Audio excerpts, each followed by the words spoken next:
Yeah, hi there, and this is Michael, the founder, owner, and the materials writer for all of your lessons at the 7-step system to pass the TOEFL IBT. And you're also one of my students in the English language program here at California State University, San Bernardino, and you completed 3 different paragraphs. So you're focusing on communicating ideas using past tense, present tense, and future tense verbs. So let's take a look at what you wrote. You say, when I was a child, the most exciting thing was to go to the zoo. I was born maybe during a monkey year, so I really liked zoos. You might say here, sometimes I imagined, because that's past, I was the Monkey King's friend. And then you say, I imagined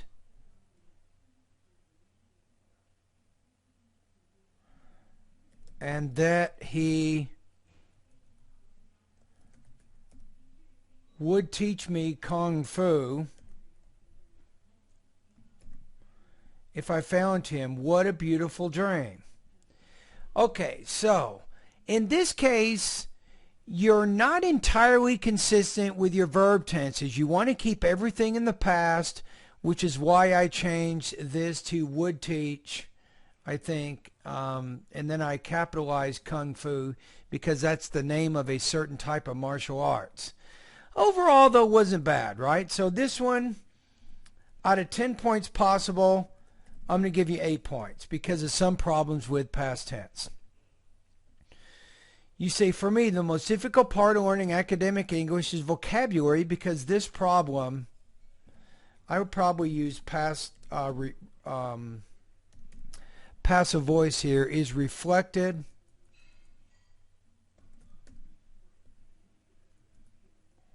on every test I take. In this case, when you introduce this idea, because it's a detail, you could say this. For example, this morning I got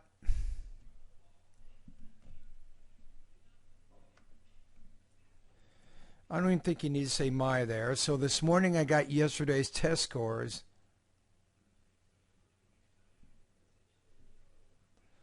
The lowest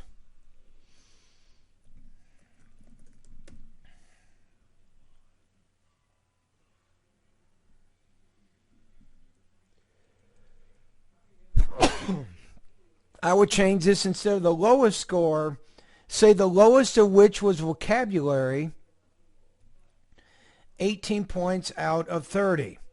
So the reason I changed it to the lowest of which is if you say the lowest score was, you're now using 2 different independent clauses, and by using those 2 separate sentences with a comma, that creates what is called a comma splice. So if you're still not sure about a comma splice, go to Google, type in the keywords. What is a comma splice? Here are some other keywords. How to repair a sentence with a comma splice. And I just gave you an example of what you can do there. You can say, I'm really disappointed about it. I remember words every day, but it looks like nothing. I would say here, nothing has changed.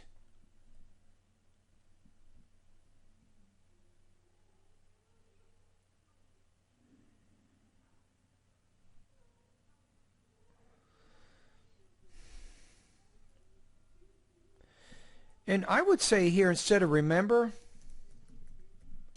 I think memorize is better. I memorize words every day, but it looks like nothing has changed. Maybe I should keep studying these words.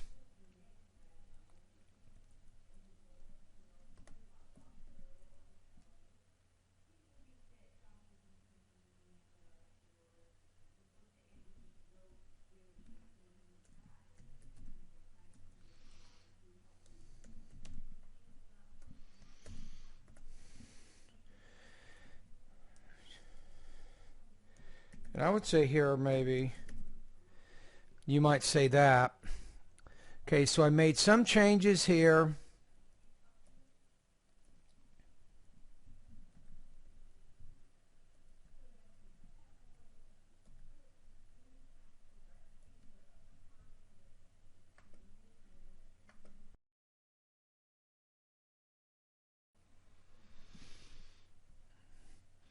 Okay, I think we have this second paragraph. Okay, so you see, the most difficult part of learning academic English is vocabulary because this problem is reflected on every test I take. For example, this morning I got yesterday's test scores, the lowest of which was vocabulary.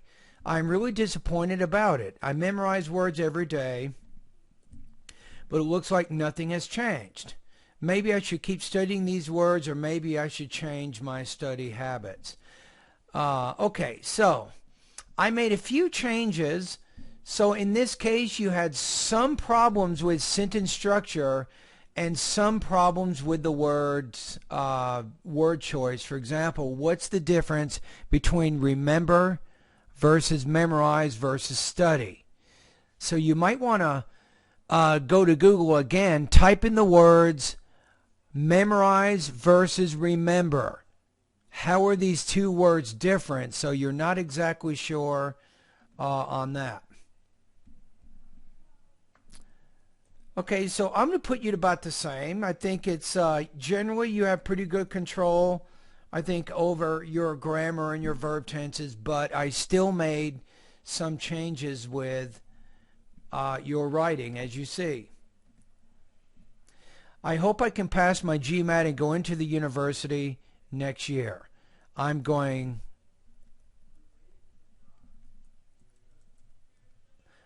back to China to visit my parents because I would say, have been separated for over a year, and I really miss them. It will be a wonderful vacation because I understood one thing.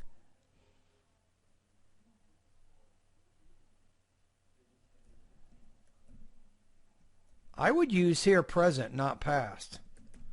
So because I understand one thing, and here use a colon, and then you can introduce what that thing is. The best food is homemade.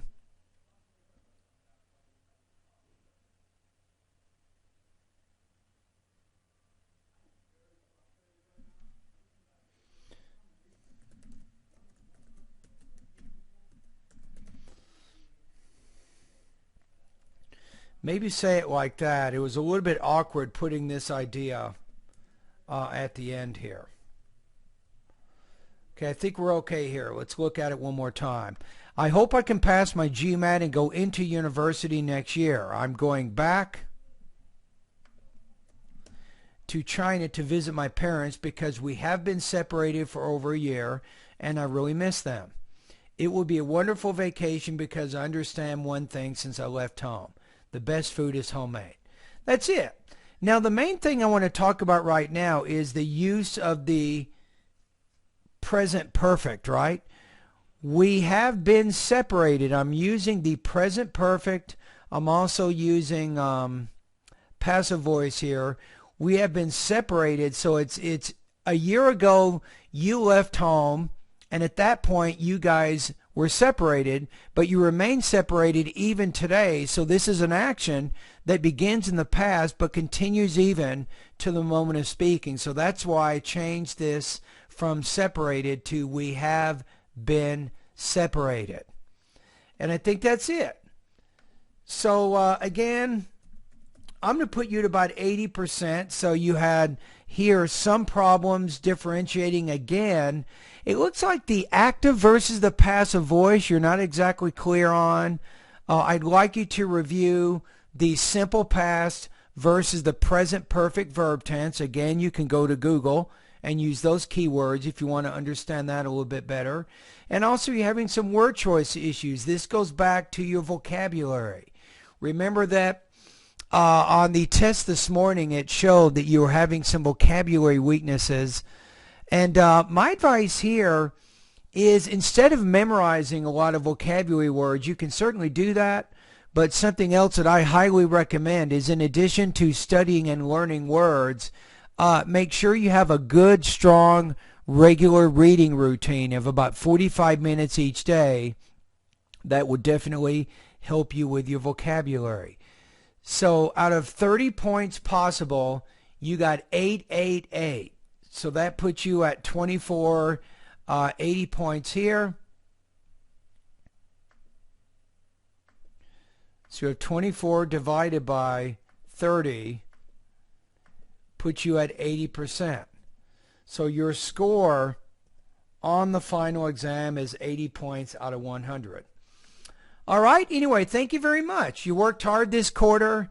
I know that my class can be a challenge, but you showed up every day. You participated as best you can, and I believe that you made some improvements. So thank you very much for your hard work. I've enjoyed, notice how I'm using present perfect, I have enjoyed having you as a student.